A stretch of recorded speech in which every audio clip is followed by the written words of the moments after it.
دن کے 11 بجے ہیں۔ السلام علیکم، یہ ریڈیو پاکستان ہے۔ سلمہ سے خبریں سنیے۔ اہم خبروں کا خلاصہ۔ وزیر خارجہ نے کہا ہے کہ ان کے متحدہ عرب امارات کے دورے کا مقصد مختلف شعبوں میں باہمی تجارتی تعلقات کو فروغ دینا ہے۔ ملک میں گزشتہ ایک روز میں کورونا وائرس سے مزید 149 افراد جاں بحق ہوئے ہیں۔ پاکستان نے کورونا کی وبا سے نمٹنے کے لیے ویکسین کی فراہمی میں کسی تفریق سے گریز اور ترقی پذیر ملکوں کی استعداد کار میں اضافے پر مبنی عالمی لائحہ عمل پر زور دیا ہے۔ اور اقوام متحدہ کے انسانی حقوق کے ماہرین نے بھارت کی طرف سے کشمیر کی خصوصی حیثیت ختم کرنے اور مقبوضہ کشمیر میں انسانی حقوق کی خلاف ورزیوں اور نئے قوانین تشکیل دینے کے فیصلے پر گہری تشویش ظاہر کی ہے۔ اور اب خبریں تفصیل کے ساتھ۔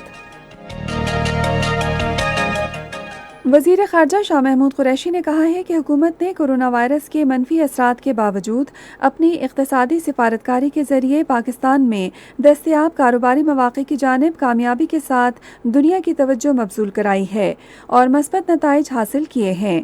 انہوں نے دبئی میں پاکستان بزنس کونسل کی جانب سے دیے گئے افطار ڈنر سے خطاب کرتے ہوئے کہا کہ بیرون ملک مقیم پاکستانیوں کی بہتری اور ان کو درپیش مسائل کا حل حکومت کی اولین ترجیحات میں شامل ہے۔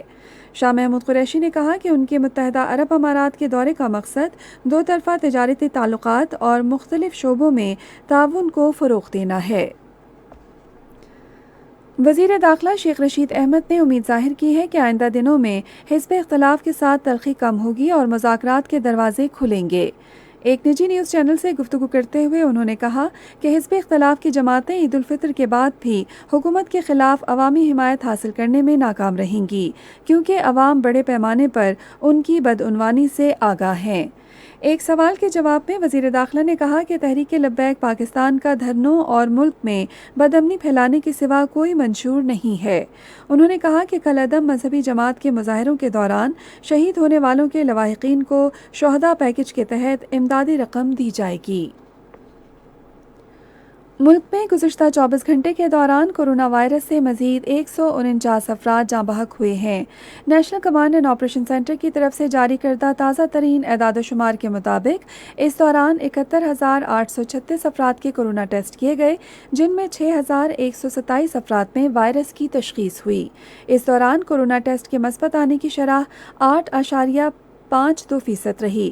وبا سے جاں بحق افراد کی تعداد اب 16,243 ہو گئی ہے۔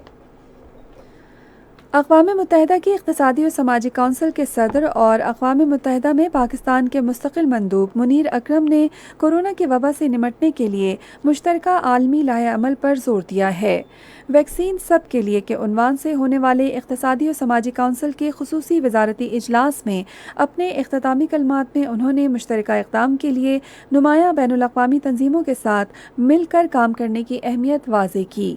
انہوں نے ترقی پذیر ملکوں کے لاجسٹکس ذخیرہ کرنے اور تقسیم کرنے کی صلاحیتوں کے حصول کی ضرورت پر بھی زور دیا، جو انہیں ملک میں ویکسین تقسیم کرنے کے لیے درکار ہوں گی۔ اقوام متحدہ کے انسانی حقوق کے ماہرین نے بھارت کی طرف سے کشمیر کی خصوصی حیثیت کو ختم اور مسلمانوں اور دوسری اقلیتوں کے سیاست میں حصہ لینے پر پابندی عائد کرنے سے متعلق قوانین بنانے پر تشویش کا اظہار کیا ہے۔ اس تشویش کا اظہار اقوام متحدہ کے اقلیتی امور، اظہار رائے کی آزادی اور اسمبلی کے بارے میں خصوصی نمائندوں نے 10 فروری کو بھارتی حکومت کے نام لکھے گئے اپنے خط میں کیا۔ اقوام متحدہ اس خط کو منظر عام پر لے آئی ہے۔ اقوام متحدہ کے ماہرین نے کہا کہ علاقائی حکومت اور اس کے قانون سازی کے اختیارات کے خاتمے کی وجہ سے کشمیریوں اور دیگر اقلیتوں کا سیاسی نمائندگی کا تناسب بے حد کم ہو گیا ہے۔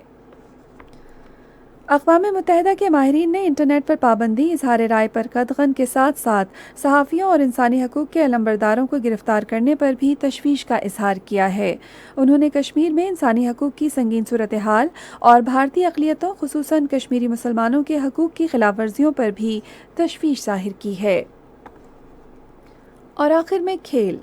پاکستان کی کرکٹ ٹیم جنوبی افریقہ کے اپنے کامیاب دورے کے اختتام کے بعد زمبابوے پہنچ گئی ہے، جہاں وہ میزبان ملک کے ساتھ 3 T20 اور 2 ٹیسٹ میچوں کی سیریز کھیلے گی۔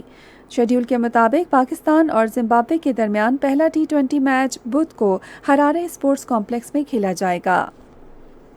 خبریں ختم ہوئیں۔ مزید خبروں اور تجزیوں کے لیے آئیے ہماری ویب سائٹ پر radio.gov.pk اور فیس بک کے link radio Pakistan news official پر براہ راست ویڈیو اسٹریمنگ بھی ملاحظہ کیجیے۔